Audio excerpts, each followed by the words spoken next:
Bien, habíamos dicho que con Marcuse, el esquema de necesidades, tal como lo presentaba, era un esquema definido en función de dos maneras de entender la definición de la necesidad, ¿verdad? Y en ese sentido, para Marcuse, o bien las necesidades son verdaderas o bien son falsas. Eh, Vamos a ver qué significa todo esto de nuevo. Vamos a retomar. Habíamos dicho básicamente que las necesidades propiamente hablando son las que podemos entender como necesidades verdaderas, ¿verdad? Una necesidad falsa es algo que no es necesario, por lo tanto no es realmente una necesidad. Eso ya más o menos lo habíamos dejado establecido. Ahora, en contraposición, obviamente están, en esta contraposición más bien, habría que ver, eso sí, de qué se trata cada cosa, porque cuando decimos que las necesidades falsas no existen, no quiere decir que no haya un fenómeno ahí que explicar, ¿verdad? Y ahora que estaba repasando lo que quería comentar con ustedes a propósito de esto, recordé, por ejemplo, el contenido ontológico, metafísico, de la participación de Valentina en la clase pasada a propósito de la noción de necesidad. Y en este sentido, que las necesidades sean falsas o que las necesidades falsas no existan como necesidad, no las excluye del ámbito de la existencia. ¿Ya? Y eso es algo curioso, ¿verdad? Es algo que tenemos que resolver, porque entonces lo que tenemos que ver es que en última instancia las necesidades estas que se plantean como falsas son ciertamente fenómenos sociales que se pueden explicar, se pueden abordar tanto ética como políticamente, que tienen un lugar simbólico importante según el cual podemos explicar un montón de cosas. Vamos a ver. Vean que estas necesidades falsas, Marcuse las define como aquellas que intereses sociales particulares imponen al individuo o a los individuos para su represión. En este sentido, vamos a ver, ahí obviamente habíamos visto que era importante la relación entre individuo y sociedad o la relación entre sujeto y sociedad. Eso lo venimos viendo desde que expusimos los contenidos de individuo y sujeto, ¿verdad? Ahora, el punto es esas necesidades que son falsas existen en función de algún tipo de interés. Y lo que es además muy curioso es que el posicionamiento, la existencia, el desarrollo, el que se acceda a este tipo de necesidades, también muchas veces incluso termina fundamentando cierto funcionamiento social. Voy a tratar de ir poniéndole un poquito más de contenido a esto por medio de la explicación. Bueno, la primera cosa es que ustedes mencionaron varios ejemplos durante la clase pasada, ¿verdad? Por ejemplo, recuerdo que mencionaron algún tipo de celular, recuerdo que mencionaron también algún tipo creo que en algún momento alguien mencionó una pantalla, alguien mencionó un carro de lujo, cosas por el estilo. Vean que las cosas que no son necesarias, pero que se imponen en su consumo a los individuos, a partir de algún tipo de interés, para Marcuse tiene una característica fundamental y es que generan lo que él va a llamar una infelicidad eufórica. Que, de nuevo, ustedes recordarán que cuando iniciábamos el texto de Marcuse, veíamos que Marcuse empezaba planteando una contradicción fundante. Aquello de que los individuos viven en un entorno de una ausencia de libertad con la cual se sienten cómodos, la cual consideran que es de alguna manera razonable, etcétera, etcétera, ya lo habíamos visto, ¿verdad? Y ahora vean que introduce otro término donde hay una contradicción, en este caso sería una contradicción en los términos, ¿verdad? Una infelicidad eufórica es un estado en el cual los individuos eh, generan una especie de goce precisamente al mismo tiempo que reproducen una condición que les genera, ¿cómo decirlo? ¿Cómo decir esta sensación de infelicidad al mismo tiempo que les genera un sentimiento de limitación en su propio desarrollo, al mismo tiempo que va acompañada de una gran carga en relación con despotenciar al individuo en función de lo que querría, ¿verdad? Vamos a ver,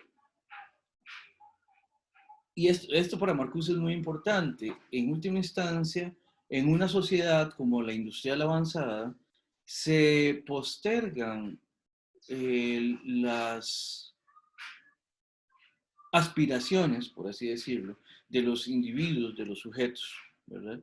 En función de conseguir los medios de vida, y ojo aquí de nuevo la contradicción, para conseguir los medios de vida que en algún momento, que eventualmente, o que ojalá en el corto plazo, le permitan a los individuos alcanzar los niveles de autonomía y de desarrollo, y de autodesarrollo que les encantaría buscar, ¿verdad? Vamos a ver.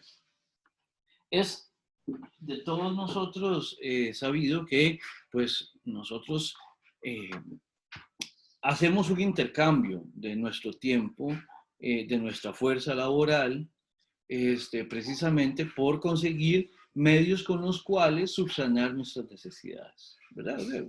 Eso es una explicación muy rudimentaria de cómo es que nosotros establecemos el trabajo como una necesidad, en este caso de índole social, ¿verdad? Obviamente el trabajo debería también responder a otro tipo de necesidades de los individuos, ¿verdad? En el sentido de que, bueno, Thoreau era el que decía en Una vida sin principios de que es mejor pagarle a alguien no porque sabe hacer muy bien algo, sino porque además le gusta hacerlo, ¿verdad?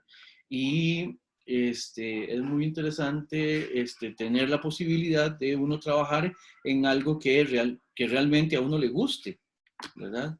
O por otro lado, veámoslo en negativo, es una carga sumamente grande tener que desempeñarse para satisfacer sus necesidades, para conseguir los medios para satisfacer sus necesidades, en labores que para nada son las que uno, pues, las que uno quisiera, o en condiciones en las que uno no quisiera estar. Ahora, estas necesidades, en última instancia, lo que generan es en el individuo una noción de satisfacción que no va más allá del consumo propiamente hablando, del consumo, del acceso a esa cosa particular. Y aquí hay el trastoque de una cadena explicativa, o mejor dicho, explicando esto, vemos que ciertos elementos que están funcionando ahí están trastocados.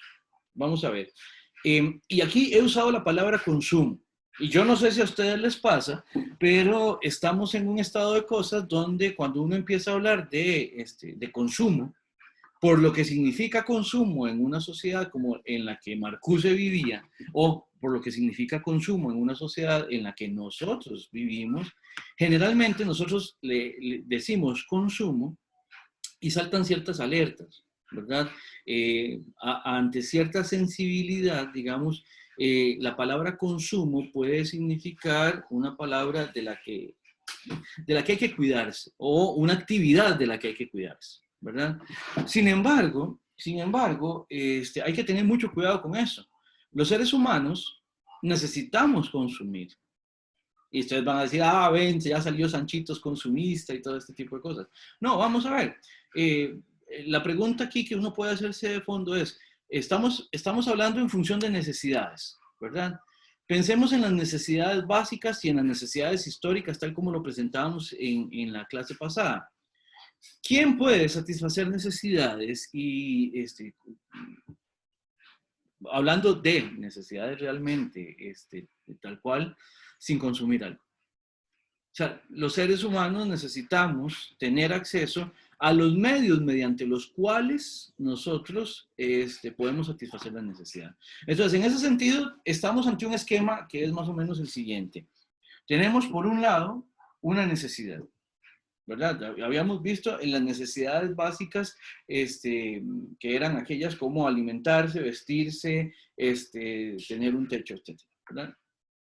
La necesidad hace, de alguna manera, que la persona busque el objeto con el cual esa necesidad se satisface.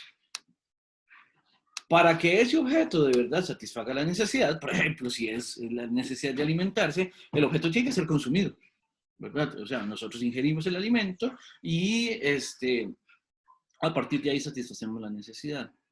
Eso, en ese esquema, generalmente se traduce también en el hecho de que, o podemos explicar el hecho de que la búsqueda de ese objeto mediante el cual satisfacemos esa necesidad, esa búsqueda la podemos entender como una manera del deseo.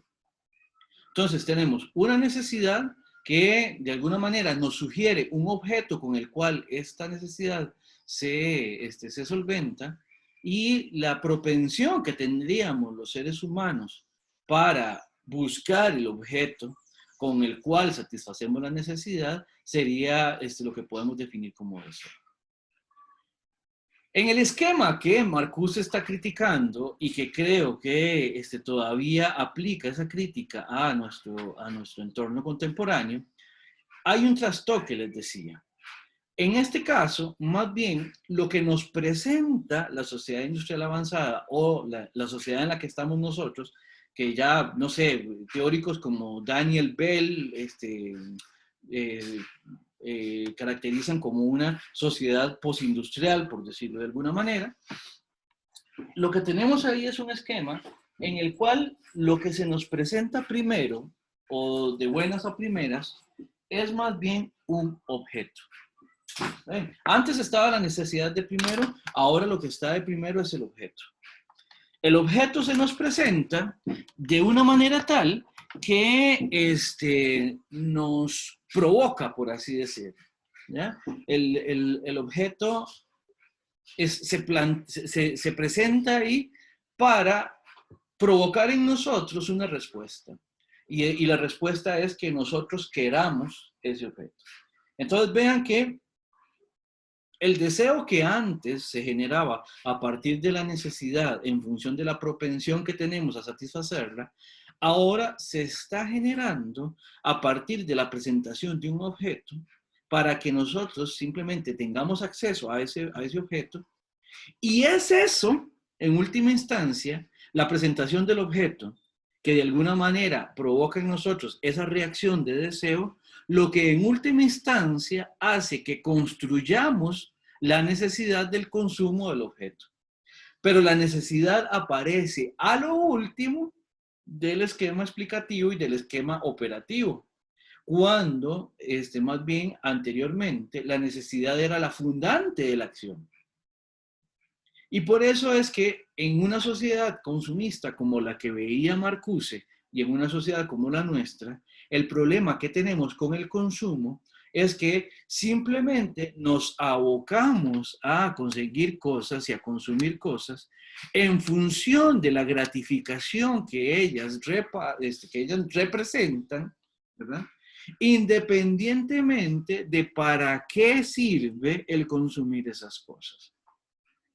Yo les decía la clase pasada que a partir de la exposición de la profesora Carla Vargas y a partir de la lectura de Séneca, uno puede hacer el ejercicio. Uno puede ir a abrir el closet, ¿verdad? La zapatera, no sé, el armario, el trastero. Ni qué decir las bodegas, ni qué decir, no sé, el cuarto de los chunches, no sé cómo lo llamarán en sus casas, ¿no? Uno va y se fija ahí y uno se da cuenta de que tiene un montón de cosas que realmente no está necesitando y que llegan a la vida de uno de alguna manera. Uno vaya usted a saber por qué, a veces uno eso no lo tiene claro. Pero muchas veces el sentimiento de seguridad que le da a uno el poseer cosas, o el sentimiento de satisfacción que le da a uno conseguir una cosa determinada, es lo que produce esa euforia, esa respuesta gratificatoria en el individuo, en el sujeto. El problema es que en un esquema donde ese tipo de consumo no está en función de satisfacer necesidades, al punto que las necesidades de los individuos, de los sujetos, se ven insatisfechas, eso va generando y va acumulando a lo largo del tiempo la infelicidad. Y entonces, aunque los individuos están cotidianamente enfrentados a consumos que representan gratificaciones, recompensas emocionales, afectivas, simbólicas, como lo quieran ver, el problema es que los individuos, en tanto que no están satisfaciendo sus necesidades básicas, simbólicas, materiales, etcétera, etcétera, se convierten en individuos y a partir de ahí se construyen grupos humanos que en última instancia son infelices, independientemente de las gratificaciones que puedan tener por el consumo. Y de esto, digamos, he mencionado mercadotecnia. Yo no sé si alguno de ustedes estudia mercadeo, pero el mercadeo básicamente es esto llevado a oficio, ¿verdad? El hecho de presentarnos las cosas para que las consumamos independientemente de qué vienen a solventar en función de nuestras necesidades. En el pensamiento económico contemporáneo y desde hace mucho tiempo se sabe que el motor, la gasolina del sistema productivo es el consumo, es el consumo. Eso es tan decepcionante como cuando uno habla del derecho en función de la justicia o en función del cumplimiento de la ley. El derecho está diseñado para que la ley se cumpla. Y ojalá, si se pudiera, ojalá eso genere la consecución de justicia. De la misma manera, el consumo en nuestra manera, en nuestros modelos económicos, el consumo está diseñado para mantener el engranaje girando, para mantener el sistema productivo eh, siendo eficiente, ¿verdad? Pero no está, en última instancia, en función de satisfacer las necesidades de los agentes económicos. No realmente. Tenemos una participación en el chat. Dice, entonces, las necesidades falsas son creadas por la sociedad de consumo con la intención de convertir deseos en necesidades. Básicamente estaría de acuerdo. Eso es básicamente lo que estaba presentando. Efectivamente. Ahora, el punto es, eso tiene también una finalidad, ¿verdad? Eso tiene una finalidad que es, bueno, pues la de producir, digamos, de alguna manera, una riqueza que es necesaria, la de, no sé, esto se vincula también con que el funcionamiento de los sistemas productivos garantizan también pues el funcionamiento de los grupos sociales como tales. No sé si tendrán alguna consulta o algo que opinar a propósito de esto hasta este momento. ¿Está quedando claro? Profe, Adelante. soy Jan, ¿verdad? Por aquello, nada más Sí. ahí. Sí. Ah, ok, perfecto. Este, entonces, digamos, si estoy entendiendo bien, lo que Marcuse señala como característico de este momento histórico, esta sociedad, ¿verdad? Occidental, es la, la creación de necesidades a partir de un cierto proceso de producción y de consumo de bienes para satisfacernos, digamos. Es básicamente eso. Y lo pregunto, digamos, porque en ciertos momentos de la lectura, ¿verdad? En donde Marcuse describía cómo es que funcionaba eh, este, digamos, este control social, ¿verdad? A través de esta forma de vida, digamos, consumista y autoindulgente. Hablaba de cómo ocurre esto, este proceso a través del cual la gente se identifica con sus bienes, ¿verdad? Con estas experiencias placenteras, Claro. con este deseo, eh, y que, y que esto los mantenía o nos mantenía en este ciclo perpetuo, ¿verdad? De consumo, consumo, consumo, que a final de cuentas nunca llega a llenar esa falta que parece querer llenar, ¿verdad? Claro. Eh, y, y recordaba que esto, bueno, me resuena a mí mucho a, a las enseñanzas de Buda, ¿verdad?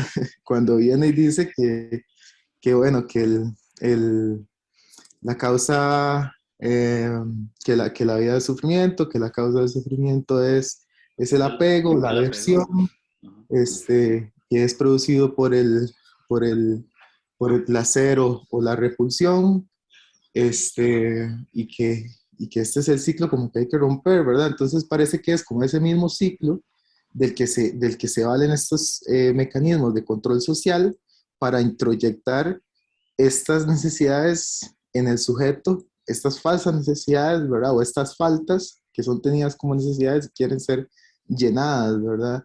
Entonces, era como eso, ok, esto se me parece mucho, a algo que parece ser como constante, ¿verdad? En nuestra condición humana, pero al mismo tiempo se expresa de una nueva forma a través de diferentes mecanismos tecnológicos, hoy diría incluso virtuales, ¿verdad? Eh, y que parece ser eso como la novedad, ¿verdad? Como esto está pasando ahorita que no pasaba antes. Sí, habría que ver qué tan antes no pasaba, ¿verdad? Es que esa es una pregunta, ¿verdad? Está la anécdota aquella de,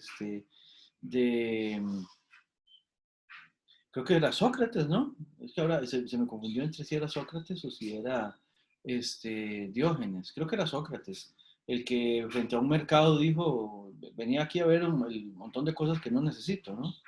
Este, Ah, sí, sí, ¿Cómo fue? sí, sí, es muy gracioso eso. Sí, sí, bueno, es gracioso porque no lo es, digamos, en última instancia, ¿no? Este, pero el punto acá es, bueno, parece ser que en una sociedad como la contemporánea se explota de alguna manera esa característica que tenemos los seres humanos, digamos. Este, y por supuesto aquí Marcuse, recuerden, Marcuse tiene una beta muy fuerte de pensamiento utópico en tanto que es marxista, ¿no? O sea, y, y, y aquí lo utópico siempre tiene que ver, siempre tiene que ver con tratar de pensar cuáles serían las maneras alternativas de pensar las formas en que estamos operando, las formas de hacer. ¿Verdad? Es una manera de entender o de definir lo utópico en ese sentido. Este, Ahora, vos decís que esto se te parece a la propuesta de Buda, sí, bueno, pues en algún sentido sí, en el sentido de por lo menos de lo que está describiendo, digamos, Marcuse y de lo que está describiendo Buda, porque en última instancia, en qué a mí se me parecen? En el tanto que los individuos de alguna manera hacen depender su realización, la consecución de su felicidad a partir del acceso a algunas cosas, ¿verdad? Y vean aquí la manera un poco curiosa de explicar esto, antes de leer algo que está en el chat y de darle la palabra a Isabel que tiene la mano levantada. Aquí lo curioso es esto, satisfacer las necesidades es condición de posibilidad o sea, es condición necesaria de posibilidad para la felicidad. O sea, vamos a ver, alguien podría eventualmente seguir feliz no satisfaciendo algunas necesidades básicas, pero eso, pero eso solo puede entenderse así circunstancialmente y no puede ser indefinidamente extendido en el tiempo. Cuando las necesidades del individuo se desatienden indefinidamente, al individuo le es imposible este, y pues, alcanzar su nivel óptimo de felicidad. Yo sé que está mucho el discurso este de que la felicidad depende de uno y uno tiene que construir su propia felicidad y que yo sé, eso está muy posicionado en el tipo de sociedad en la que nosotros estamos. Sin embargo, hay ciertos ámbitos diferentes a donde eso hay que discutirlo. Ciertas necesidades básicas de índole material, de índole simbólica, de índole afectiva, tienen que ser satisfechas para poder hablar de niveles de felicidad. En ausencia de esa satisfacción, la felicidad es inviable. Ese es el punto en relación con presentar las necesidades como tales, como necesidades, por un lado, ¿verdad?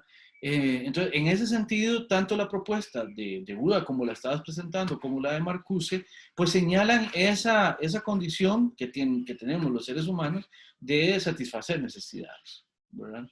Ahora, en el chat tenemos que dice, bueno, esto en realidad da mucho que pensar, por motivos de que la economía global debe estar en constante producción si no puede caer en crisis. Un ejemplo de esto fue durante la pandemia, donde se pausaron las operaciones de fábricas en muchos lugares y provocó un efecto dominó sobre la recesión de muchos países. Y quién sabe si esto será sostenible en el futuro. Bueno, nada más una pregunta en relación con esto. Esto lo que quiere decir es que vamos a ver, el sistema económico es necesario, o sea, nadie está diciendo que no sea necesario el sistema económico, o sea, vamos a ver, en todo ámbito del humano necesitamos producir para satisfacer necesidades y necesitamos consumir de lo que producimos para satisfacer necesidades. La pregunta es ¿cuáles son los determinantes de la dirección que toman los sistemas productivos? Vamos a ver, y esto voy a empezar a vislumbrar aquí algo de lo de la vena utópica de la que hablamos acá. Una de las posibilidades que tenemos nosotros es de pensar que el problema del sistema de producción y de consumo es que está diseñado para un crecimiento indeterminado en el tiempo, digamos, del crecimiento, por ejemplo, de los sistemas económicos y de los sistemas productivos. Y esto del crecimiento es un punto medular, especialmente en el nivel de crecimiento que estamos actualmente en el mundo. ¿Por qué? Porque la idea del sistema económico siempre creciente es problemática, porque eso materialmente es inviable eventualmente a futuro. Vamos a ver, y ha habido hitos donde esto se discute, ¿verdad? Por ejemplo, ustedes recordarán las discusiones a propósito de una posible hambruna global que era la predicción de Thomas Malthus en la época moderna, cosa que se verificó como falsa una vez que los sistemas económicos respondieron a partir de lo que en los sistemas económicos se conoce economía de escala, ¿verdad? Bueno, hoy en día estamos enfrente de otros retos. Por ejemplo, hoy en día nuestros retos a nivel global, en Latinoamérica, por ejemplo, es cómo vamos a hacer para satisfacer las necesidades de una población que está envejeciendo, que a la vuelta de más o menos una generación y media, vamos a tener muchísimo más personas viejas viviendo de su jubilación, si es que las jubilaciones todavía existen en ese momento, que personas trabajando en el sistema productivo, de modo que cómo hacemos para financiar a la población que va a estar fuera de la productividad laboral. Eso para nosotros en este momento es un reto y las previsiones optimistas o pesimistas son todas teóricas. tendremos que ver cómo efectivamente, cuáles son las cosas que ocurren de aquí a 20, 30 años, o sea, para más o menos dentro de una generación o generación y media, para ver cómo es que vamos a solventar eso, si es que lo solventamos. Y si es que no explotamos el planeta en una tercera guerra mundial atómica, como también estamos preocupados por otras razones. A ver, Isa, tenías la mano levantada desde hace ratísimo. Sí, buenos días, gracias por el tiempo. Bueno, antes que todo, quisiera acotar que al menos en lo personal yo pienso que el marketing y la publicidad no crean, digamos, las necesidades, sino que es el ser humano mismo el que tiene esa serie de necesidades, y lo que el marketing y la publicidad es lo que hacen, vamos a ver, es intentar cubrir mediante el uso, digamos, de esos productos, ¿verdad? Mediante pues, su publicación y demás. Ahora, además, por ejemplo, si yo tengo sed, que es una necesidad pues, una necesidad básica, fundamental, necesaria, no tengo por qué beber Coca-Cola, porque, vamos a ver, mi necesidad es beber, pero lo que yo bebo, en última instancia, pues es decisión mía propiamente. Lo mismo pasa con los móviles, con los celulares, porque para la mayoría, pues es una necesidad que nos han creado, la necesidad de socializar, estar en contacto con las demás personas de nuestro entorno. Pero el celular es solo ese medio, o la computadora, lo que sea, es solo ese medio elegido para cubrir esa necesidad. Claro. Entonces digamos, la publicidad y el marketing, digamos, lo que hacen es reducir las alternativas para crear eso.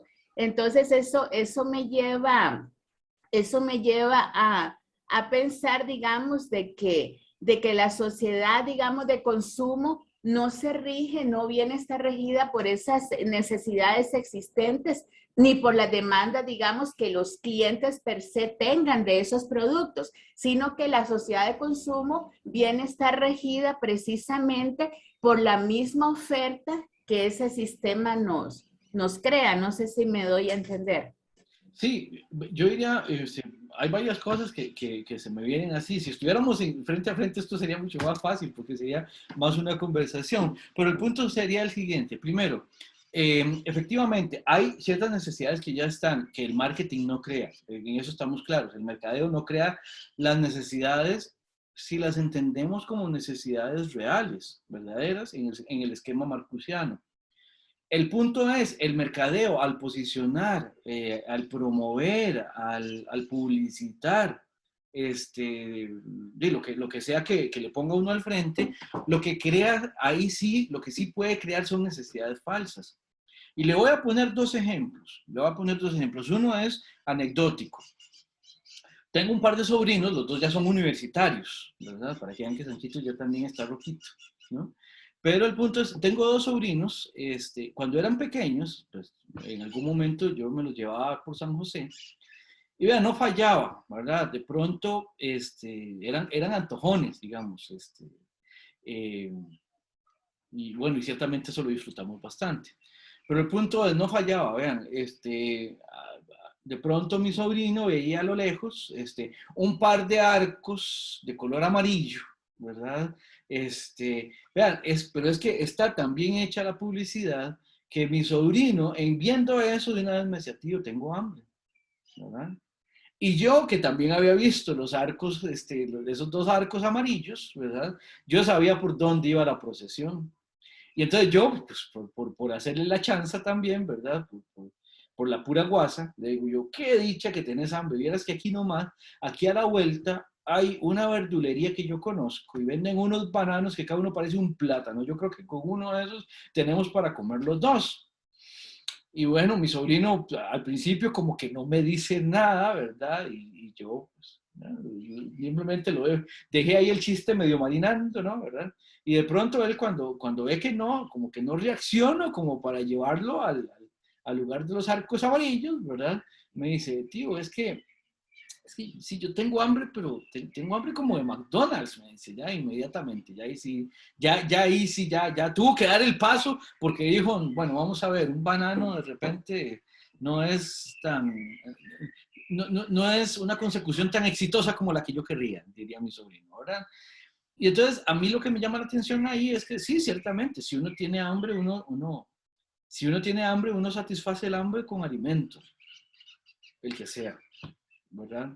Eh, y eventualmente uno podría hasta tener esquemas de jerarquización de cuáles alimentos representan una mejor forma de satisfacer las necesidades del hambre en función de criterios, en función de criterios. Un criterio puede ser simplemente el precio, un criterio puede ser qué tan saludable es el alimento, otro criterio es si uno quiere efectivamente satisfacer la necesidad dándose un gustito, qué sé yo, consumiendo algo que no es habitual, digamos, no es lo que uno, no sé, el arroz y frijoles con el que uno come todos los días, de repente hay días que uno le gustaría darse un lujito, ¿no? O cosas por el estilo. El punto es, eh, vean que mi sobrino tenía en ese entonces tal vez 6, 7 años, ¿verdad? Y ya tiene introyectada la manera de entender su hambre con un objeto determinado y a partir del objeto determinado en última instancia. Porque lo que tengo es hambre, no hambre en general, tengo hambre de McDonald's. ¿Ven? Entonces es como muy específico y me parece que ejemplifica de alguna manera esta euforia que produce cierto tipo de consumo en los individuos que consumimos. Ahora, otro ejemplo lo tomo de una vez, la participación en un programa de opinión de una nutricionista. Y ella decía, vean, una de las cosas, es una nutricionista que había hecho alguna investigación a propósito de ciertos hábitos de consumo de alimentos en niños y niñas. Y ella lo que decía era lo siguiente, dice, vean, es que es muy difícil, vean, incluso las familias que están más de verdad comprometidas con la promoción de alimentación sana, la ven muy difícil. Por ejemplo, vean, pongamos un ejemplo más o menos normal, o sea, una situación que más o menos uno puede entender que se repite bastante en la vida cotidiana de las familias. Ella decía, digamos que los padres tienen la posibilidad de compartir 2 tiempos de comida con sus niños al día. Obviamente este programa era prepandémico, ¿verdad? Estamos claros. Dice, en esos 2 momentos de comida, los padres pueden tener algún tipo de interacción con los infantes, con las infantes, como para promover la alimentación más sana, ¿verdad? También podrían tener injerencia sobre la alimentación, en tanto que tienen algún nivel de decisión de cómo se alimentan en otro tiempo de comida, digamos, en el almuerzo o en las meriendas, ¿verdad? Ahí, tomando en cuenta, ella hacía más o menos una operación matemática bastante rápida. Ella decía, digamos que son entre 3 y 5 tiempos de comida en el que los padres se pueden sentar con los hijos, en el mejor de los casos 5, en el peor de los casos entre 3 y 2, ¿verdad?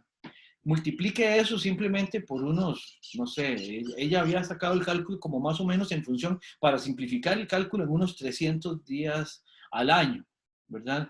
Ella dice, estamos hablando de más o menos unas 600 veces que los padres pueden interactuar con sus hijos en relación con eso, en el caso de que sean 2 tiempos de comida, 900 en el caso de que sean 3 veces, o 1500 en el caso de que fueran 5. Vean los números, ¿verdad? Y dice, y ellos pudieron llegar a determinar que en esas épocas la población infantil estaba siendo expuesta más o menos a unos 10.000 mensajes en relación con el consumo alimenticio de cosas entre alimenticias y no alimenticias. La mayoría eran no realmente tan alimenticias. 10.000 más o menos al año, en el mismo periodo de unos 300 días, en comparación con hasta más o menos 1.500 de parte de las familias. Entonces, es fácil entender que cuando uno genera hambre, uno, pues, de alguna manera dice, bueno, ¿y con qué satisfago el hambre? Bueno, los mensajes que uno tiene son 10.000 veces, ahí está la picarita, ahí está la fritura, ahí está la hamburguesa, ahí está la comida rápida, etcétera, etcétera. Es muy fácil que lo que uno tenga a mano también como recurso desde su recuerdo para ver con qué va a satisfacer esa necesidad, sea, digamos, lo que le han posicionado ahí a fuerza de repetición mercadológica, solo por decirlo de alguna manera. Eso es lo que está de fondo, digamos, en la constitución y en la presentación y en la instauración, en última instancia, de esas necesidades que con Marcuse estamos llamando falsas. Entonces, ¿se entiende más o menos por dónde es que va el asunto? Entonces, es muy fuerte.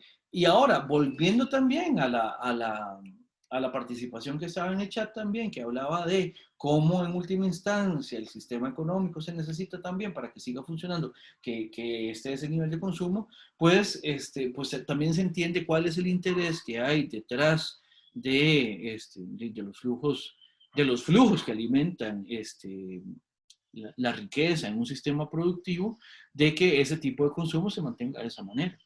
Entonces, el asunto aquí, en última instancia, lo que estamos criticando es cómo es que accedemos al consumo, o bien para satisfacer necesidades, o bien para satisfacer simplemente una pretendida felicidad. Pero esa felicidad pretendida, de nuevo, está impuesta sobre el individuo, y en última instancia, dice Marcuse, tiene un efecto represivo en el individuo. ¿Por qué? Porque el individuo, en última instancia, renuncia a satisfacer sus verdaderas necesidades en función de satisfacer ese tipo de consumo. Aquí, obviamente, termina habiendo un efecto completamente heterónomo, que es lo que digo ahí en la última parte de la lámina. ¿Qué quiere decir esto? La autonomía del individuo se ve socavada precisamente porque está en función de satisfacer no la necesidad de consumo que le satisface sus necesidades, sino las necesidades de consumo de un sistema productivo que se nutre del consumo como combustible para seguir funcionando. ¿Se entiende? No sé si habrá algún otro comentario, alguna pregunta. Está quedando más o menos claro. Profe. Adelante. Sí, bueno, yo quería decir también, bueno, ahora que contaste la historia de McDonald's, ¿verdad? Mi comediante favorito, John Mulaney, tiene un skit de eso, digamos. Y ¿Quién él es, dice perdón? que ¿Quién es, perdón? John Mulaney John trabajó en Mulaney. Saturday Night Live y todo, pero tiene un skit y digamos, dice que lo que él cuenta me da demasiada risa, esa historia es buenísima. Él es muy bueno contando historias así como muy exageradamente, digamos, cuando hace los stand-ups. Sí. Y la cuestión es que, bueno, cuenta que es eso, que estaban como en una ruta, ¿verdad? Bueno, de camino, él y la hermana y el papá y la mamá, ¿verdad? En una camioneta. Y dice que van kilómetros de kilómetros de kilómetros, que tenían que ir muy lejos. Y ya todo el mundo estaba cansado, con hambre, con sed, con todo, ¿verdad? Y entonces dice que a la distancia, ve así, los arcos dorados, ¿verdad?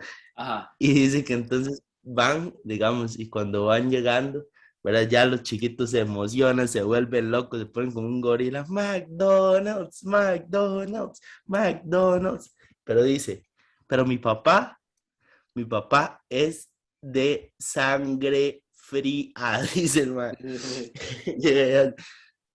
Y agarró, dio la vuelta, se metió en el drive-thru, ¿verdad? Y pidió la única cosa de McDonald's que a ningún chiquito le puede gustar. Un café negro y se fue. Dice, y dice que, o sea, que entonces digamos que sí, llegué hace. Viéndolo desde esa perspectiva, cuando era niño, fue lo peor que me pudieron haber hecho.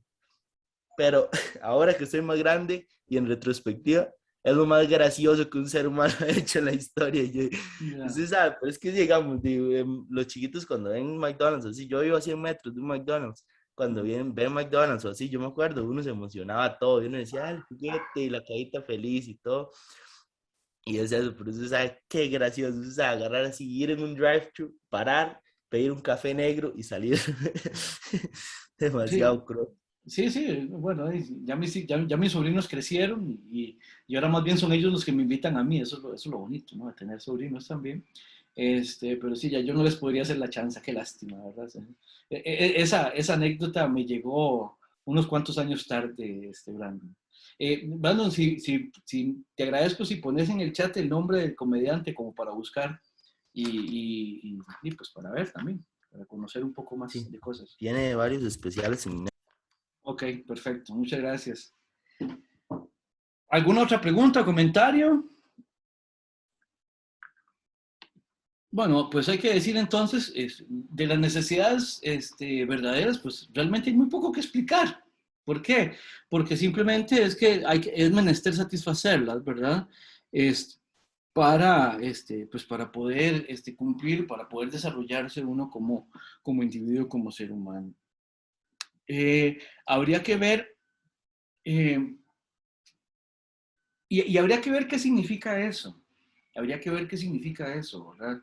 Porque hay un montón de puntos límites. Eh, un punto límite es la necesidad que tiene el sistema productivo de seguir recibiendo ese incentivo que es el consumo a partir de pues, establecer procedimientos de consumo en los individuos a los cuales los individuos no pueden resistirse. Por ejemplo, yo tuve mucha resistencia a adquirir un celular. Ahora, este que tengo acá a la par mía es el segundo que tengo. El primero se dañó, y yo pues lo he tenido ya casi por 2 años, ¿verdad? Y está a punto, digamos, de terminarse el plan con el que lo adquirí y estoy seguro que en terminándose el plan me van a hacer una oferta de parte de la empresa con que contraté el servicio, me van a hacer una oferta de mejorar el celular, muy probablemente en condiciones que no me, que no me genere una mayor diferencia en el plan que ya tengo, y que me van a también a evidenciar cuáles son las limitaciones que ya mi celular de por sí tiene y que de alguna manera me va a impedir seguir utilizándolo, qué sé yo, ya no va a tener actualizaciones o ya, no sé, para ciertas cosas pues no me va a ser suficiente porque las aplicaciones son mucho más exigentes o lo que sea, y si yo lo que quería era un teléfono, digamos. Y vean, yo utilizo el teléfono celular, bueno, pues ahora que lo tengo, pues sí, lo utilizo para ver videos, lo utilizo a veces para ver a partir de él alguna película o lo que sea, pero yo lo que necesito es un teléfono. Yo no necesito el montón de prestaciones que tiene un celular, yo no las necesito realmente. Pero yo no tengo opción. Yo no tengo opción. Por más básico que sea el teléfono celular al que yo tenga acceso ahorita, va a estar por encima realmente del perfil de consumo que yo tengo. Habrá personas que por su perfil de consumo sí van a necesitar un teléfono incluso muchísimo más rápido, de muchísima más capacidad, con muchísimas más prestaciones que las que yo tengo. Pero el punto es, ya yo no puedo consumir menos de lo que me ofrece la empresa, por razones que son obvias. Además, el hecho de que las cosas están diseñadas tanto material, o sea, en el hardware, como en el funcionamiento, o sea, en el software, están diseñadas para que uno no pueda durar en su uso demasiadísimo tiempo, ¿verdad? Y en ese sentido, y por eso es que Marcuse sigue teniendo, para mí, este criterio, muchísima actualidad y muchísima vigencia. Pero bueno, esto lo podemos comentar cuando volvamos de la pausa. Bien, lo que nos ha interesado con Marcuse es efectivamente ver lo de las necesidades, tanto que verdaderas o falsas o lo que sea. Pero las necesidades en última instancia son para Marcuse importantes en función de,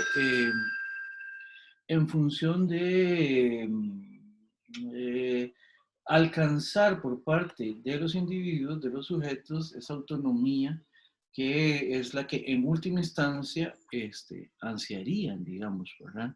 Por eso es que él habla de que de lo que se trata en última instancia es de tematizar esa liberación del individuo de los medios que lo están reprimiendo, lo están oprimiendo.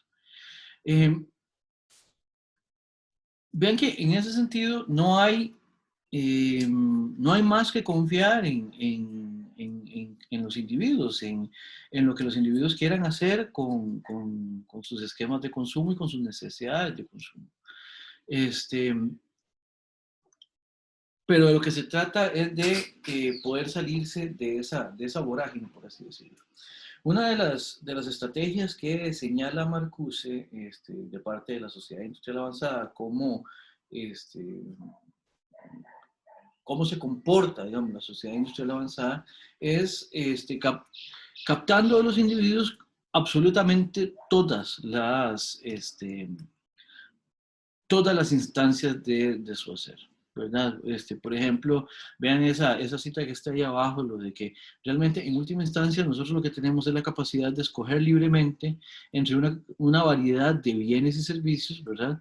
Pero que en última instancia esa libertad de escoger no significa una real libertad. Eso es lo que está criticando en última instancia Marcuse, ¿verdad? Y el problema es que el funcionamiento, aquí lo que está de fondo, y por eso lo puse, o mejor dicho, pongo esto muy en función de lo que habíamos visto con Thoreau a propósito del funcionamiento institucional autonomizado de las necesidades de los individuos. ¿Por qué? Porque en última instancia el problema es que un sistema de consumo como en el que nosotros nos encontramos, bien que mal, o sea, con sus cosas buenas o con sus cosas malas, nos sitúa ante un sistema productivo, ante un sistema de consumo que está completamente independizado y autonomizado de las necesidades de los individuos. Eso, en última instancia, es lo que Thoreau reclamaba del entorno institucional que le pasaba por encima de las necesidades de los individuos, ¿verdad? Thoreau tiene una metáfora que es que él dice, él habla de, disculpen, él habla de una idea que él critica mucho de su entorno y de su momento histórico, es la idea de progreso. El progreso, si uno lo ve así sin más, y decir progresos, pues es en sí mismo una buena palabra, ¿verdad? Como cuando uno dice, la misma palabra lo dice, ¿no? O sea, el progreso es una buena palabra, progreso es algo que señala algo adecuado, ¿verdad? Pero, por ejemplo, en siglo XIX, Thoreau, una de las cosas que señalaba es que el progreso se había dado a expensas de los costes, en este caso humanos, que habían sido grandísimos. Y él lo metaforiza con la figura del ferrocarril. Él decía que el ferrocarril en última instancia no iba encima de los durmientes del ferrocarril, o en la metáfora son esas estructuras transversales sobre las cuales están las vías férreas, que soportan las vías férreas sobre las cuales se desplaza el ferrocarril, ¿verdad? Y Thoreau lo que decía es que esos durmientes, o sea, el tren en última instancia no va sobre esos durmientes, o mejor dicho, dice, esos durmientes son realmente los trabajadores, muchos de ellos irlandeses, muchos de esos chinos, generalmente, o más bien Thoreau menciona más que nada los irlandeses, son los irlandeses por los cuales el tren pasa por encima literalmente. Y eso es en señalamiento de las vidas que costó el poder tener un producto de progreso como el ferrocarril, como las comunicaciones, como por medio del ferrocarril, todo lo que, lo que dinamizó el ferrocarril tuvo una contraparte en términos de vidas humanas, ¿verdad? De la misma manera, eso pasa con la sociedad tal como la está viendo Marcuse y tal como la estamos viendo nosotros, ¿verdad? Se autonomiza el progreso, se autonomiza el sistema productivo y se deja de lado, se olvida que en última instancia respondía a unos sujetos a los cuales tenía que satisfacer, ¿verdad? Ahora, Marcuse habla de varias cosas. La primera que nos interesa aquí es la de la satisfacción represiva. De nuevo, introduciendo una especie de contradicción, ¿verdad? Si a mí me reprimen, eso es algo que a mí no me gusta, pero en un funcionamiento como el que tiene esta satisfacción eufórica de la que hablábamos anteriormente, esta infelicidad eufórica, perdón, la represión yo me la cargo, ¿ya? Marcuse utiliza una palabra muy interesante, él dice, la introyecto, ¿ya? La hago mía, la represión. Yo mismo soy el que garantizo que esas formas de comprometer mi autonomía sigan funcionando, ¿verdad? ¿En función de qué? En función de la euforia, de la satisfacción, de aquello, de aquello que ocurre cuando yo accedo a esa necesidad falsa, ¿verdad? Y en ese sentido, Marcuse también habla del proceso de sublimación de las necesidades. Esto tiene que ver con cómo yo sustituyo la satisfacción de una necesidad real por un conjunto de satisfacciones sucedáneas, todas ellas relacionadas con necesidades falsas. O sea, vamos a ver, en algún momento yo les decía, Chomsky mencionaba que una persona realmente libre, por su propia iniciativa, investiga y crea, ¿verdad? Y la creación es algo que encontramos en seres humanos en la medida en que pueden ejercer con libertad sus propias propensiones, ¿verdad? Pero en un esquema social como el que presenta Marcuse, el problema es que esa capacidad de creación y esa capacidad de investigación, a ella se renuncia en función de poder tener un lugar de operatividad en el esquema social. Marcuse lo dice con estos términos: la energía de los individuos es redireccionada de la satisfacción de sus necesidades al consumo, a los consumos, ¿verdad? Porque son muchos tipos los consumos que podemos tener acceso en este funcionamiento, ¿verdad? Sí, es en última instancia curioso, porque por medio del acceso al consumo, el sistema productivo, tal como lo menciona Marcuse, termina estando relacionado con los individuos 24/7, ¿verdad?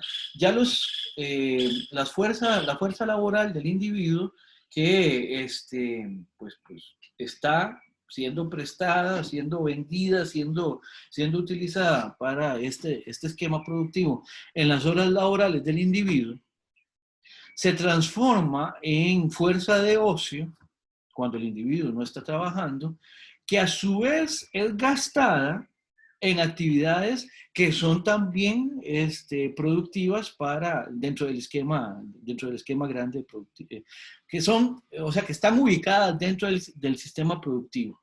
O sea, todo lo que hacen los individuos está relacionado con el sistema de producción. Cuando está trabajando, porque está produciendo. Y cuando no está trabajando, porque los esquemas de operatividad en los tiempos de ocio, entre comillas, del individuo, están siempre relacionados también con un sistema que sigue produciendo ahora para satisfacer en función del esparcimiento, en función del descanso, ¿verdad? O sea, es que cuando uno descansa también, y cuando uno descansa consumiendo, pues lo que sigue es abonando la maquinaria que sigue funcionando. No sé si esto está quedando más o menos claro, no sé si tienen algún tipo de pregunta o comentario al respecto de esto.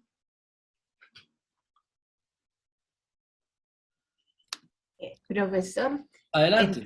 sí, entonces, digamos, bueno, yo le había puesto en el chat algo sobre lo que usted está diciendo ahora, que entonces el capitalismo, decía yo, que incorporó el consumo a las clases trabajadoras y luego lo transforma, digamos, como usted dice, estamos trabajando, estamos produciendo dinero, ¿verdad?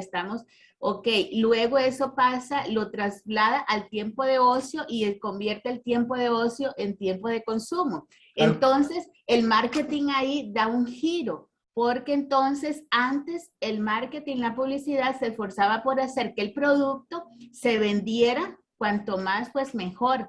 Se centraba, digamos, en lo que era en sí las ventas, pero ahora el giro que dio es porque se refiere más a cómo hacer más fácil y placenteras esas compras. Entonces, Sí, claro. el marketing se giró a lo que es lo experiencial y ya no tanto en sí dirigido al producto, sino que le vende al consumidor ese ambiente, digamos, confortable y basado, ¿verdad?, generando experiencias agradables al momento de estar consumiendo. Entonces, eso es lo que nos lleva a diferenciar las diferentes, pues, ofertas que el marketing nos ofrece.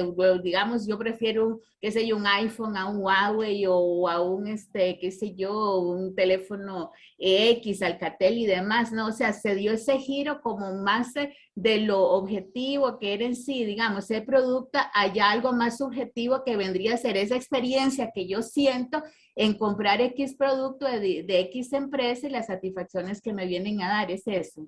Completamente. Eso en el esquema capitalista, tal como usted lo estaba diciendo. Vamos a ver, si ustedes ven documentales sobre Steve Jobs o sobre Apple o cosas por el estilo, ustedes van a encontrar mucho de eso que está diciendo Isa a propósito de que en última instancia esta gente optó porque la gente no consumiera un producto, sino que consumiera una experiencia. Y esa es la palabra que generalmente utilizan, ¿verdad? Porque la gente lo que está es buscando una vivencia, eso es lo que quiere consumir la gente, ¿verdad? Con el producto. Y en los productos Apple se mostraron muy, muy buenos realmente en diseñar todo lo que está alrededor del producto. Los productos Apple están muy bien diseñados, ¿verdad? Pero ellos diseñan todo, hasta la experiencia de la persona abriendo la caja. Todo eso está planeado, todo eso está diseñado como algo para promover que la gente opte por ellos, ¿verdad?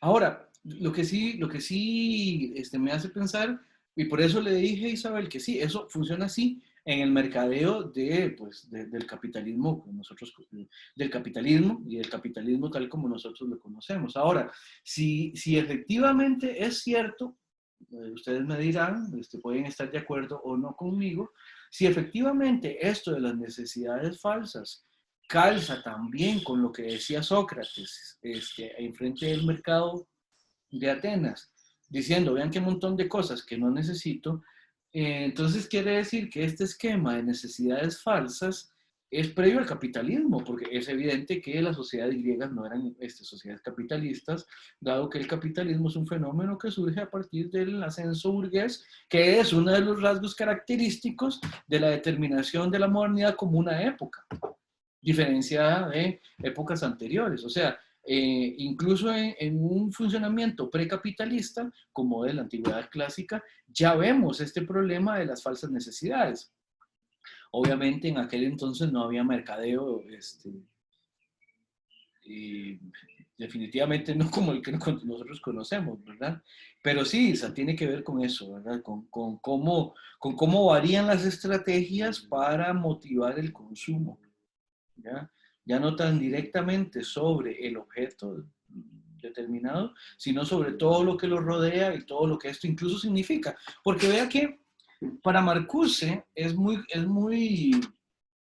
curioso cómo esto también tiene que ver muchas veces con esto del consumo, lo que se llama el consumo conspicuo, ¿verdad? Hay ciertas cosas que se consumen no para satisfacer una necesidad, vamos a ver, no para satisfacer la necesidad directamente, sino para que, bueno, en satisfaciendo la necesidad vamos a dar vamos a darle ese crédito, ¿verdad?, al consumo de esa cosa, pero en satisfaciendo la necesidad también yo me muestro como alguien que tiene acceso a una determinada cosa, ¿verdad? Vean, cuando yo estaba empezando el colegio, fue cuando empezó muy fuertemente acá en el país esto de usar, por ejemplo, zapatillos de marca, tenis de marca o ropa de marca, ¿verdad? Creo, o al menos tal vez más bien fue que es a partir del colegio que yo me doy cuenta de eso, pero tengo la impresión de que eso en los años 90, ¿verdad? En los 90 y tantos, es que empieza con esa fuerza a posicionarse el consumo en función de la marca del artefacto y no en función del artefacto solamente, ¿verdad? No era lo mismo tener unas tenis que tener unas tenis Nike.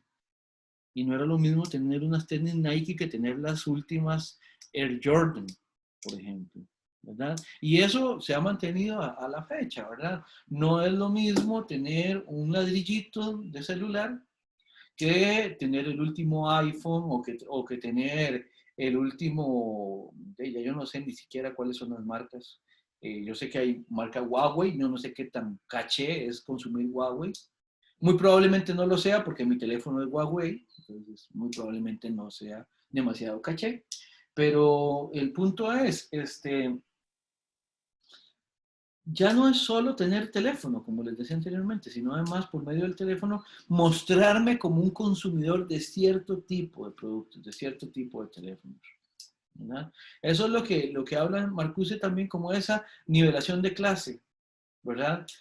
¿Por qué? Porque se vende la idea de que por consumir ciertos productos se tiene acceso realmente a una buena vida, tal como en principio se garantiza la buena vida a quienes tienen un alto poder de consumo, ¿verdad? Eso en la publicidad está muy presente, ¿verdad? Ahí, de hecho, les puse el ejemplo de la campaña esta del verdugo. Es una campaña ya viejita, pero creo que todavía la han de haber conocido. Bien, veamos. Hola, hola. Ah, hola, hola, adelante. Alejandra, ¿cómo Es le que va? con tanta provocación, David, con tanta provocación. Bueno, en mi barrio diríamos lléguele. Bueno, buenos días, David, y compañeros y Adelante. compañeras. Yo voy a compartir algunas ideas, digamos, un poco, es como la continuación de la discusión de la semana pasada, entonces, bueno, quedan como muchas ideas. Yo, digamos, como apunté algunas observaciones, pensaba ahora algo que David comentaba, como al final, como que decías algo como que al final la decisión de qué consumir o no es individual. Yo, o sea, yo puse un asterisco porque me parece que tiene que ver más también con la discusión que Isa planteaba. O sea, hay necesidades que son básicas, obviamente, pero hay necesidades que son creadas y son creadas por el marketing. O sea, los niños de algún lugar del mundo que no hayan visto los arcos dorados no van a pedir, no tienen hambre de McDonald's, estoy absolutamente segura de eso. Sí, Entonces sí, sí, también de hay una acuerdo. discusión ahí, las necesidades sí son creadas, o sea, hay necesidades que son creadas. Puse un documental, un enlace, un documental por ahí, por si alguien, no sé si David o alguien puede transmitir los primeros 30 segundos para el final de mi comentario. Para ver. Ajá, adelante. Se me perdió. Para ver. El chat. Hay una, bueno, estaba recordando este discurso de pobreza, que es un seminario, este tema. Entonces, recordaba a Ximena Baraybar, que es una autora que habla sobre este tema, el consumo versus descarte. Justo esto de la campaña de Tome Chichi del Verdugo, que acaba de citar David, que, bueno, hay diferentes niveles de exclusión social. Hay algunos niveles que son justamente el no poder usar las tenis, por ejemplo, que son más cool en el momento y van generando como un descarte. Y hay otros niveles de exclusión en los que no se llega a las necesidades mínimas básicas, como se comentaba al inicio, y entonces incluso genera una desafiliación de las personas, incluso la autora lo cita como una salida de la órbita de la humanidad, o sea, porque incluso si no tenés derecho, ni siquiera a tener derechos, ni siquiera sos persona. Entonces, tienen que ver, digamos, con la discusión entre las necesidades básicas insatisfechas con la imposibilidad de obtener un empleo y un ingreso para un poder adquisitivo mínimo y digamos como desmontar los discursos también un poco de progreso y de desarrollo que ya se citaba, porque la noción de progreso, desarrollo en función de cemento, de industria y de arcos amarillos Ajá. es global, digamos. Usted va a un McDonald's de aquí y va uno de allá y otro de más allá y son exactamente igual. A un centro comercial de aquí, uno de allá y otro de más allá y son lo mismo. O sea, y eso es supuestamente es industria y progreso. Y yo creo que, por ejemplo, en esta discusión las comunidades indígenas tienen muchísimo que enseñar. Las Naciones Unidas han revelado cómo son los primeros, digamos, tienen el primer lugar en conservación planetaria y hay experiencias múltiples aquí mismo en Costa Rica y en todas partes. Yo recuerdo clarísimo también un documental de los Arayaco en Ecuador que problematizan el concepto así, pero clarísimo, así como para exponerlo a nivel mundial, digamos. El progreso que nos quieren vender no es progreso, nuestro progreso es nuestra selva, nuestros ríos, porque ellos llegaron incluso hasta la Corte Interamericana de Derechos Humanos defendiendo su selva del petróleo, el máximo exponente del desarrollo, ¿no? Claro. Entonces, también como desmontar la idea esta del crecimiento, como que los países necesitan seguir creciendo, que la economía es este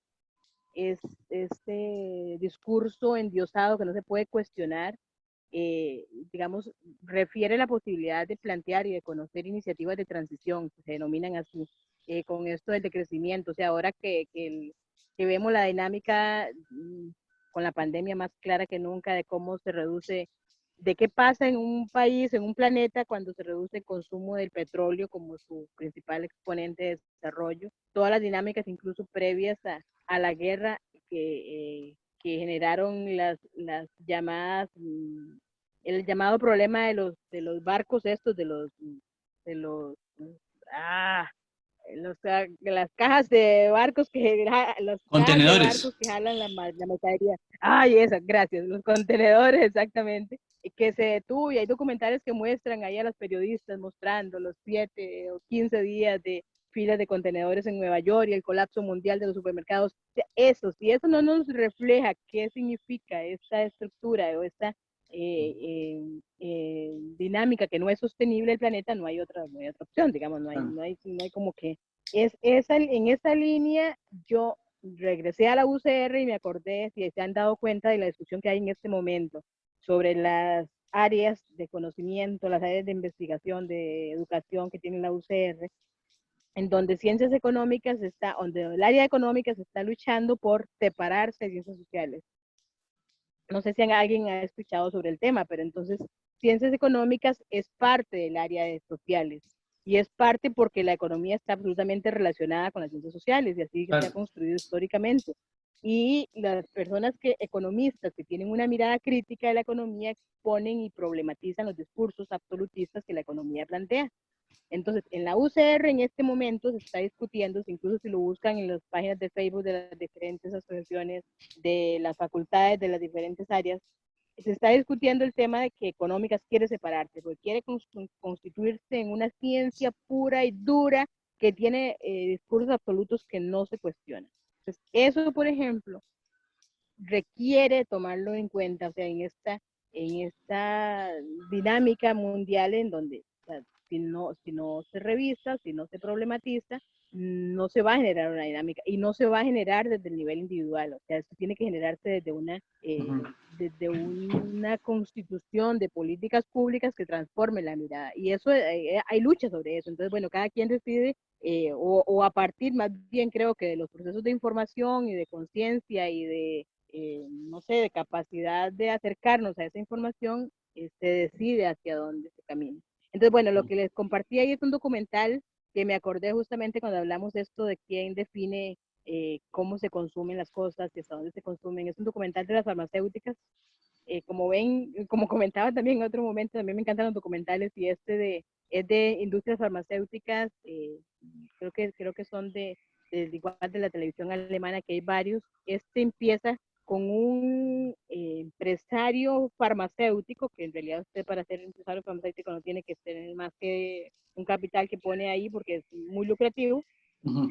Y en los primeros 30 segundos se refleja la condición de esta industria. Y bueno, con eso los dejo. Solamente citar que en relación a la industria farmacéutica, por ejemplo, los mismos documentales exponen que es la investigación de los centros de muchas universidades, por ejemplo, los que generan el conocimiento sobre farmacéutica, sobre industria de farmacia, sobre farmacia más bien, pero son las industrias las que acaparan, a veces entran con un pequeño capital a los proyectos de investigación de las universidades, para al final, cuando el producto sale, acaparar toda la comercialización.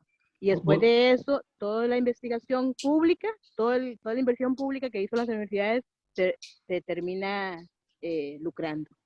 Claro. Entonces, bueno, por ahí 30 segundos, si alguien puede ponerlo, proyectarlo. Gracias, David. Voy a comentar primero esto último y después lo que dijiste al inicio. Sí, creo que es Noam Chomsky, uno de los grandes críticos de las industrias farmacéuticas, precisamente porque, bueno, incluso aun cuando la investigación en ciencia y en farmacología se haga en universidades, por ejemplo, en Estados Unidos, en universidades que no necesariamente sean públicas, digamos, hay un gran financiamiento de parte, por ejemplo, en Estados Unidos, y esto Noam Chomsky lo critica, el gobierno prefiere financiar al sector que produce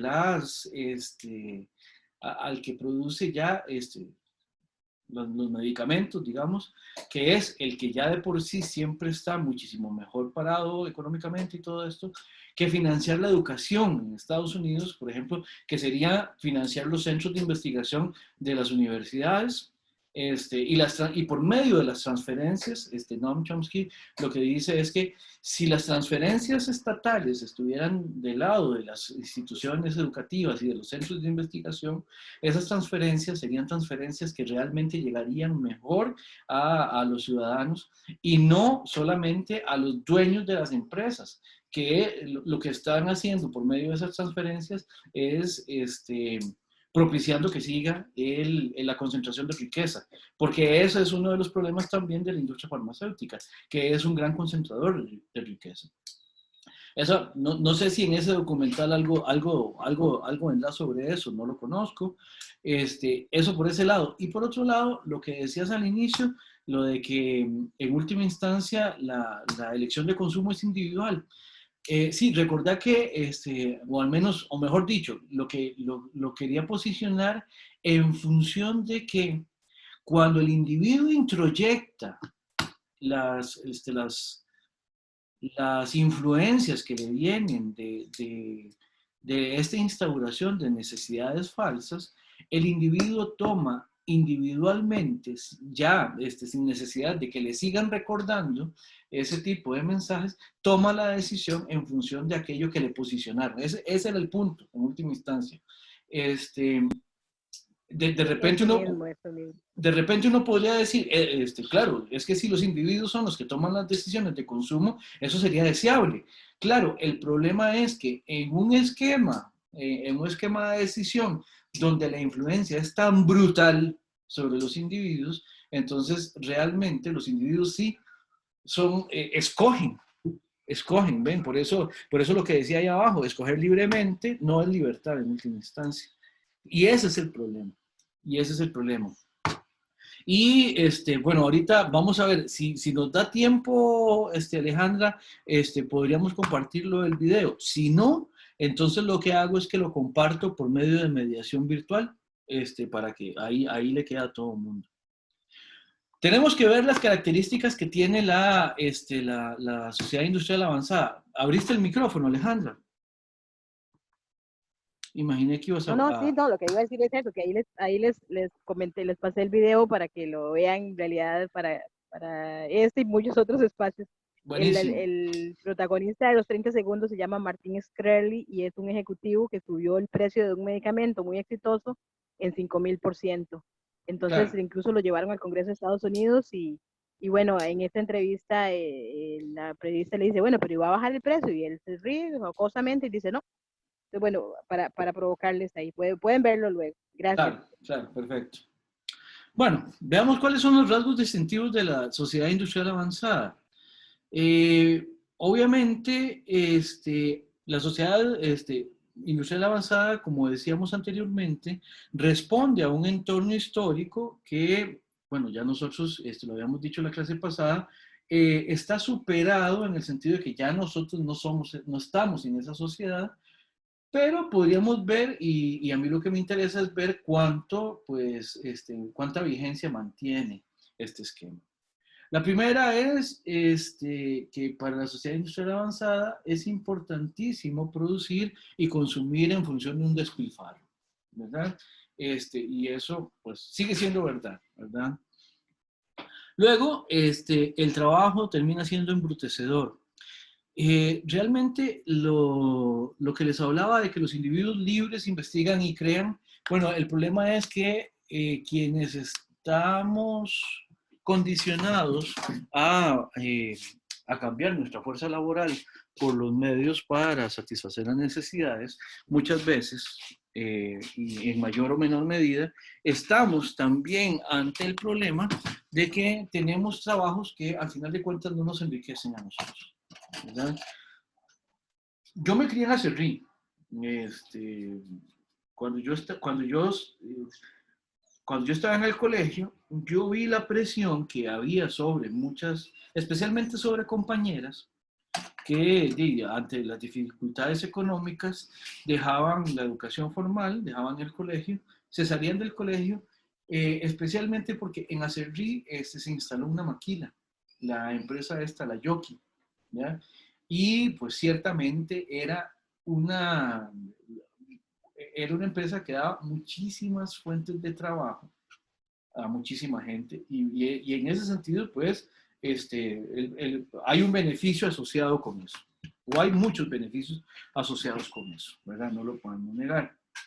Ahora, ¿cuál es el problema de este tipo de trabajos?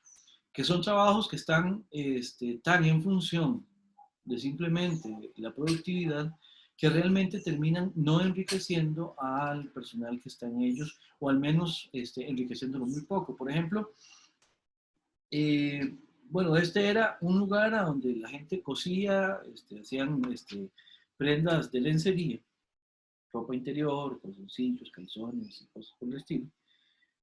Y de pronto la Yoki se fue de Acerrí, se fue, cerró la planta, se fue, como lo que pasó con todas, o como tanta maquila que había en esa época en Costa Rica, una vez que tuvieron acceso a otros lugares a donde podían ir a abaratar costos, pues simplemente se fueron, ¿verdad?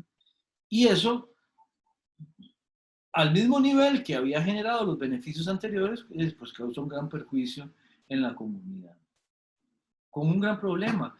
Uno diría, bueno, sí, había gente que había trabajado 10, 12 años cosiendo las prendas. Y uno diría, bueno, pues ahora por lo menos ese gran ese gran consuelo que hay en los discursos últimamente, de que, bueno, por lo menos ahí tienen las herramientas, ya aprendieron a coser, ya saben cómo montar cosas y con eso podrían emprender, que es una de las palabras, digamos, de tendencia en los últimos años. Bueno, resulta que mucha de la gente que estaba trabajando ahí realmente no podría emprender porque el tipo de trabajo, aun cuando era de costura, no era un trabajo que les diera a ellos las herramientas como para decir que después se podrían dedicar a eso.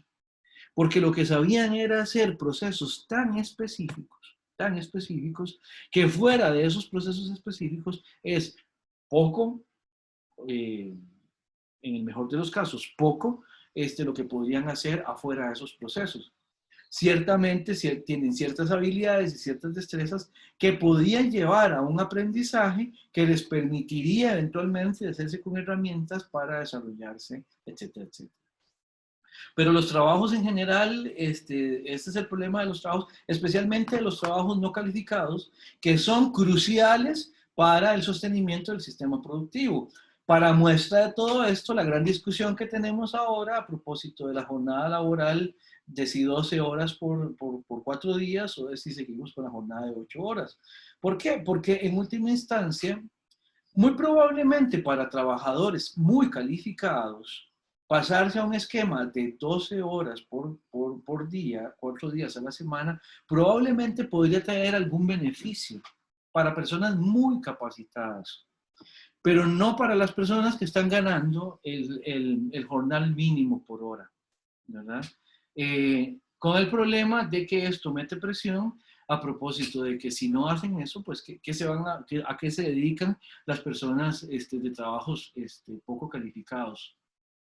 Que siempre tienen esta presión y esta gran carga de que son personas que están variando mucho de lugar de trabajo y que les cuesta, una vez que pierden un trabajo o que salen de un trabajo, les tienen algunas dificultades para poder engancharse en otro.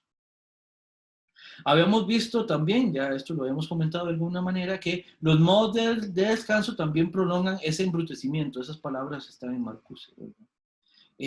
Luego, el mantenimiento de necesidades engañosas, ¿verdad? Ya eso lo hemos comentado de alguna manera. Y luego, muy importante, la racionalización de la irracionalidad del sistema, ¿verdad? Hay cualquier cantidad de argumentos a favor del sistema de consumo y de producción tal como están establecidos, ¿verdad? Tal como están desarrollados. Hay muchísimo discurso a propósito de eso, precisamente para hacerlo sensato, por así decirlo, en función también de lo que decía Marcuse al puro inicio del texto. Y bueno, ya como a manera de cierre, ¿verdad? El gran problema de todo esto es la introyección que mencionábamos anteriormente, ¿verdad? Lo exterior se introyecta, se transpone en lo interior, dice Marcuse. La gente se reconoce en su forma de consumir, ¿verdad?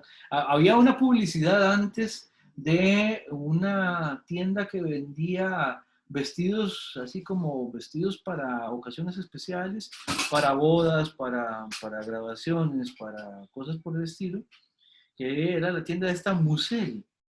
Y el eslogan de esa gente era Musel, eres lo que vistes, ¿verdad? Y de alguna manera eso lo podemos encontrar en un montón de productos, ¿verdad? Uno es lo que uno tiene, según esa perspectiva, por supuesto. Y eso, por supuesto, produce la separación entre la necesidad y el medio para satisfacer la necesidad, entre el individuo y sus necesidades, entre el individuo y su satisfacción real. Se aliena eso. ¿Y con qué, una vez que esa separación se da, con qué se sustituye? Bueno, pues con la represión, con la infelicidad eufórica represiva que hablaba Marcuse. No sé si tendrán algún otro comentario ya para ir cerrando, ya con esto terminamos Marcuse. ¿Algún último comentario, alguna última pregunta? Bien.